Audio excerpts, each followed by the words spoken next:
Chapter 2. Good and Evil. The idea of psychic experiment produces in some people a reaction of fear, sometimes based on nothing but superstition, sometimes well-founded. It may not be out of place, therefore, to insert a word about benign and malignant psychic influences. It will be a reassuring word. In nearly half a century's experience with psychic phenomena, I have never known anyone who took certain precautions to get into trouble. Each science, St. Clair Stobart has written, has its own special instrument for research. The psychic faculty is for the study of spirit what the telescope is for the study of stars. It makes as such sense to deny the existence of the rings of Saturn and refuse to use the telescope, in parentheses, as Galileo's accusers did, end of parentheses, as to deny the dimension of spirit while refusing to exercise psychic function. Changing the telescope to a microscope makes the figure even more apt. Bacteriologists dealing with benign and malignant bacteria protect themselves by a technique called antisepsis. In spiritual exploration, the protection is a certain attitude of mind. Let us call it high-mindedness. People of good intent attract adequate psychic protection. One does not avoid hostile psychic forces by avoiding psychic development. For several years, Leeuwenhoek was the only human being who believed in microbes, though these entities regularly exerted their influence, sometimes on an epidemic scale. Today's poverty of psychic understanding, combined with our century's record of spiritual and psychological disaster, sufficiently points up the parallel.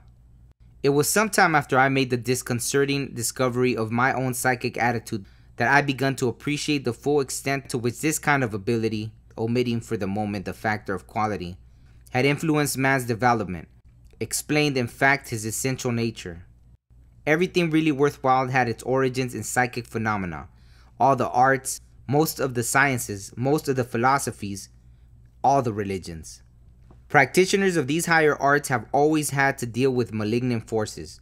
Indeed, spiritual evolution may most simply be described as the conflict between good and evil. Know thyself. Know thyself was the motto of the Delphic oracle. First remove the beam from thine own eye, Jesus advised. Then you'll see more clearly to take the mote from your brothers. A famous 20th century society for spiritual advancement suggests a fearless and searching moral inventory of oneself. Moses, before he could achieve full use of his very great psychic powers, endured agonizing solitary confrontation with the fact that he had taken human life. The reason was in all cases the same: protection from evil.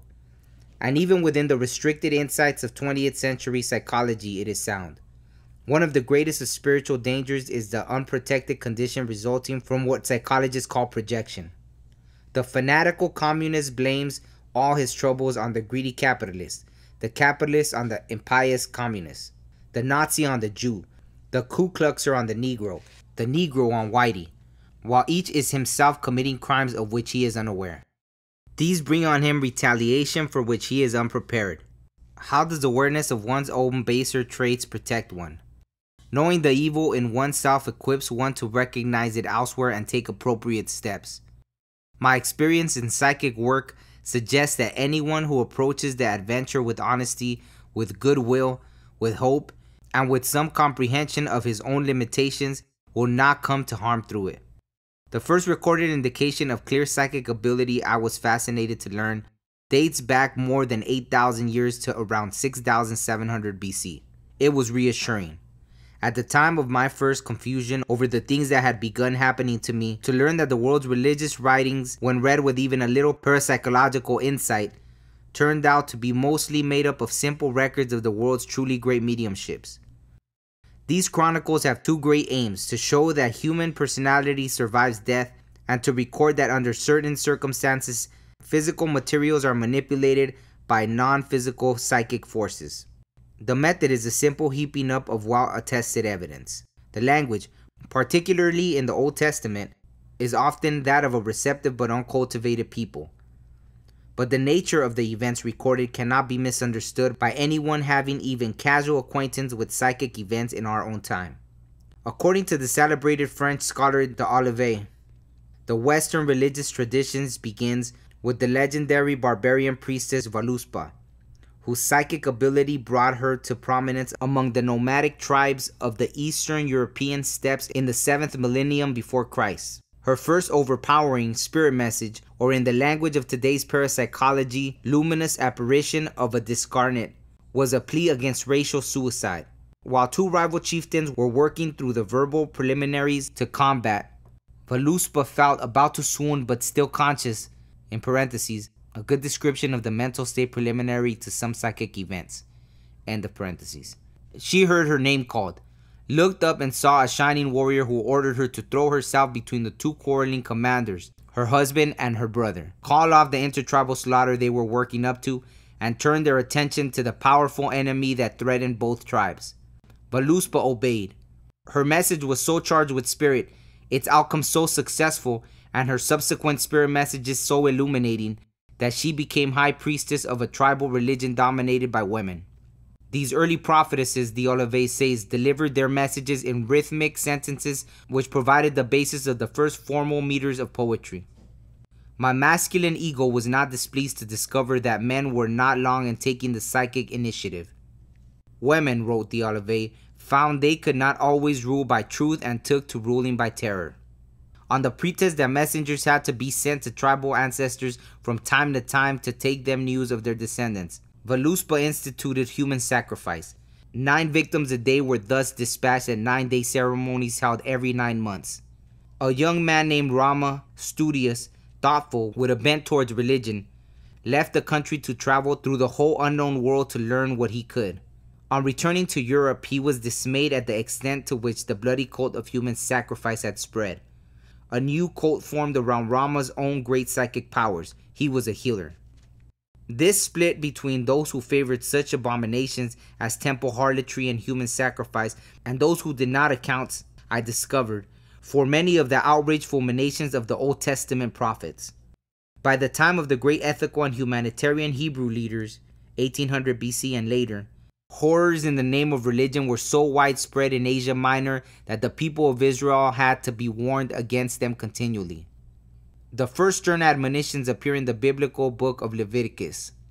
The Lord, instructing Moses as to what the children of Israel must be taught, says the following kinds of people shall be put to death: those who give their children to Moloch to be burned, those who indulge in any of a long list of sexual irregularities, and any man or woman who is a medium or a wizard. This despite the facts that Moses himself was mediumistic.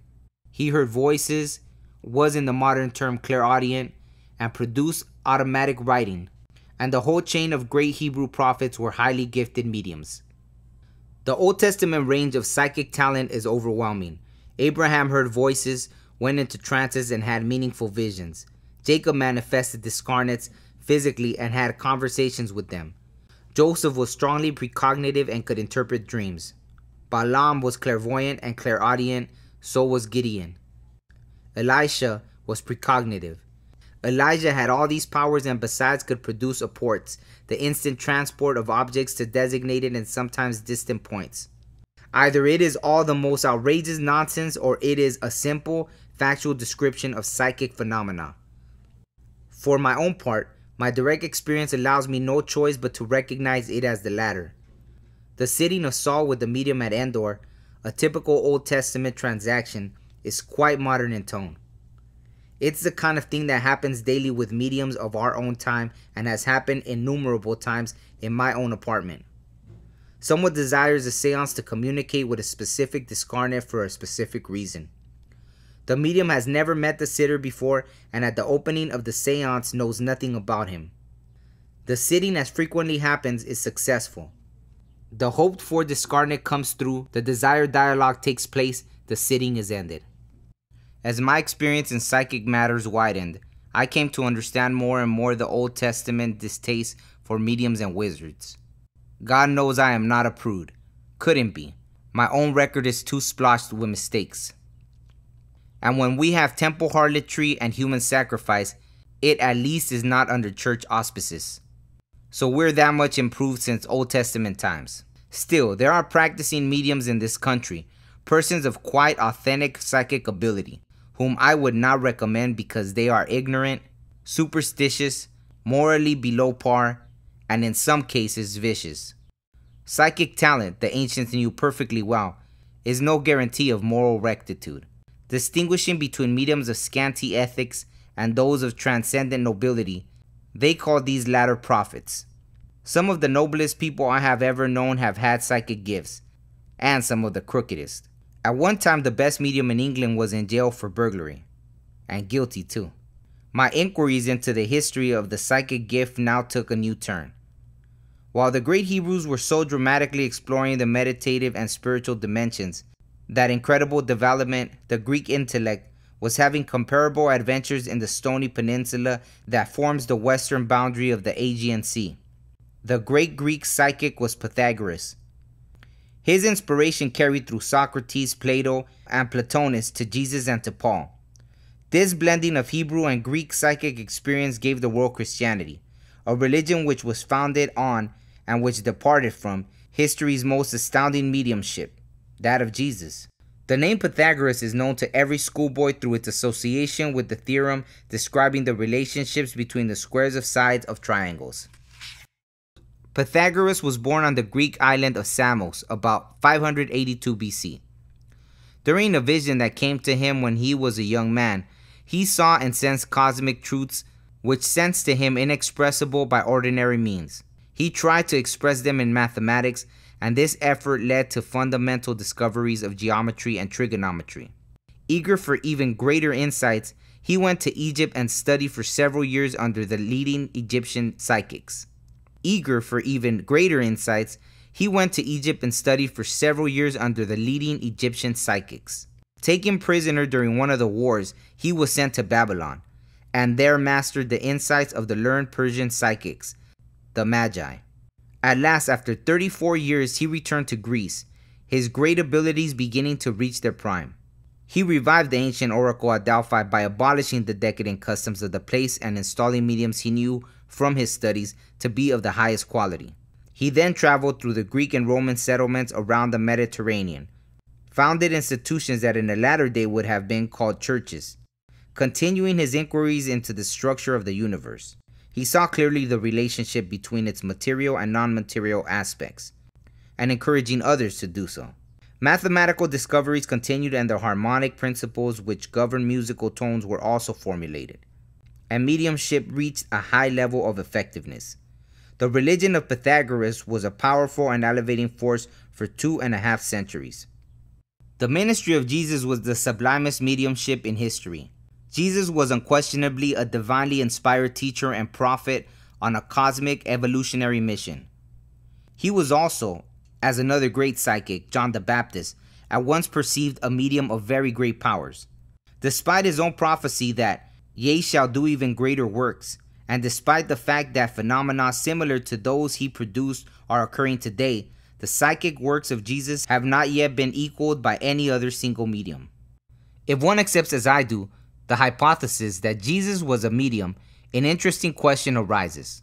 Most mediums have spirit controls. Who was the control of Jesus? Was it Abraham? He once assured an audience that he knew this patriarch. Was it Moses or Elias? Both once materialized and conversed with him in the presence of 3 disciples. Or was it, as I believe, cosmic being himself, the Holy Spirit, God? Later theologians set him up as the only Son of God. Jesus himself assured us we could all be God's sons. He made no claims to exclusiveness. To those who cared to follow the regimen he suggested, he promised to send the Spirit of truth, who would lead through growth experience to all truth. Jesus emphasized again and again that psychic phenomena were never to be taken as ends in themselves, but only as illustrations of the fact that the universe is essentially spirit and not essentially matter. That he had a familiar knowledge of a spirit world that lives through eternity is often suggested, most impressively by his easy description of the discarnate's Lazarus, a beggar in his earth life, and the former rich man, ending with the prophecy which certainly has come true, concerning those who would not believe even if messages came from the dead. Jesus recorded miracles, a misnomer, since these events are accomplished according to natural law still inadequately studied, are without exception in categories regularly reported and authenticated in modern psychical research.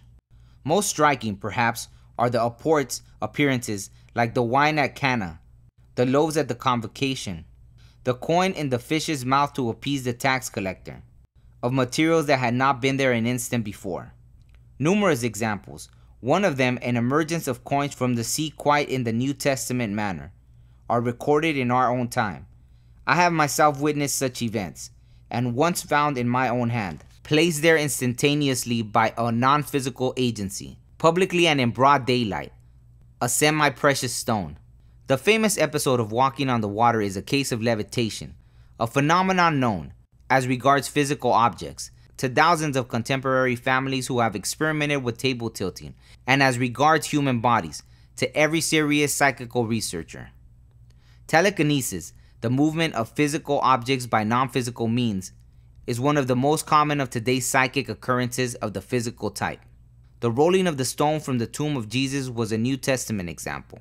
Full materializations and dematerializations, the resurrection and later appearances of Jesus, have never been common, but have been reliably witnessed in our own time. The withering of the fig tree has been duplicated in substance under the most rigidly supervised scientific auspices this very year. That Jesus was clairvoyant is indicated by the ease with which he took in the life situation of the woman of Samaria. Clairvoyance is in our own time the most widely demonstrated and most scientifically attested of the psychic gifts. That Jesus was precognitive and a sensitive telepathic receiver, gifts not usual among Earth's present population, is shown by his predictions of his own execution and by his instant knowledge of what his disciples were thinking. As for his healing miracles, any modern hospital possessing a psychically oriented chaplain, and there are many, can produce medically attested records no less astonishing. That the psychic phenomena which began in prehistory, clairvoyance, clairaudience, apports, telekinesis, telepathy, materialization, meaningful visions, discarnate communication through trance mediumship, continue in unbroken sequence to the present day is a matter of record. I have said little in this cursory summary of the great psychics of the East, the legendary Krishna, Lao Tzu, Buddha, or of Islam, or of Persia, or of Egypt, or of Peru, or of the primitive peoples. The testimony of all is unanimous and to the same point. There is more to the universe that can ever be known through the five physical senses, or through any instrumental extension of them. In the Christian tradition, as in all the others, the evidence continues from where we left off. Glossolalia, speaking in tongues, and astrolites, tongues of flame, both phenomena reported in our own time, appeared as the first Christians waited for a sign at Pentecost. Peter and the other disciples developed the healing gift and precognition. Jesus appeared to Paul in spirit form and recruited him into the new religious movement. Paul, the great organizer of churches, built psychic phenomena into the very foundation stones of the Christian church, with these words in 1 Corinthians 12:28. First apostles, second prophets, third teachers, then workers of miracles, then healers, helpers, administrators, speakers in various kinds of tongues. However, once the church became a powerful worldly institution, a catastrophic change took place. The kind of psychic event that had given the church its start was now looked upon with extreme suspicion. Psychic phenomena occurring after the first few centuries AD were extremely suspect, if not actually regarded as works of the devil. It was risky business to display psychic ability. Some gifted psychics became saints, others were burned as heretics, and it was hard to predict which way the ball would bounce. Church authorities regarded themselves as divinely appointed intermediaries between man and God. To approach God directly or even claim that it was possible was wicked. To have insights differing radically from those of church dignitaries could be punished by death. A few great psychics survived all hazards and are remembered as radiant saints. The 13th century brought Francis of Assisi with his levitations, ecstatic visions, and, at the last, his stigmata. The 15th century produced Joan, later Saint Joan of Arc, who was clairvoyant, clairaudient, and precognitive. Joan was telepathically receptive and considered herself to be in communication with spirits. Since she obtained information and controlled events in ways that could not be accounted for by physical means, her contemporaries took her at her word. Joan was declared a witch, burned at the stake at the age of 19, and then, some 5 centuries later, declared a saint. Both good and evil psychics walked on French soil in Joan's time. One of her contemporaries was the notorious Signor de Retz, who conducted black masses, abducted and killed more than 100 children in human sacrifices, and was once nearly bludgeoned to death by poltergeists, psychic forces propelling heavy objects. Saint Teresa of Avila, a nun, appeared in Spain in the 16th century. Her psychic abilities included spirit writing, automatic writing, clairaudience, levitation, materialization, and an exceptionally acute intelligence.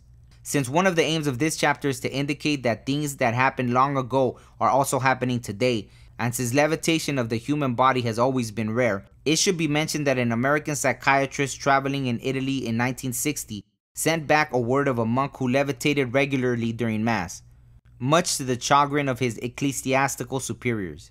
Lest this passage appear too heavily Catholic, let us note that Protestants have also produced an abundance of gifted psychics.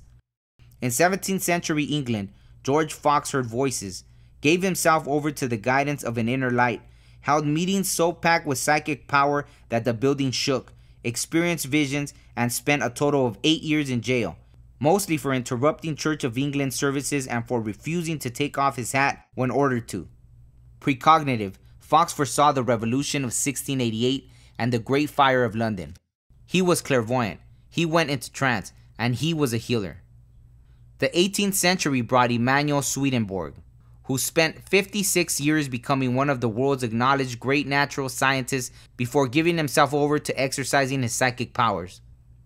Among the great psychics of all time, Swedenborg gave one of the most clearly evidential demonstrations of clairvoyance ever known.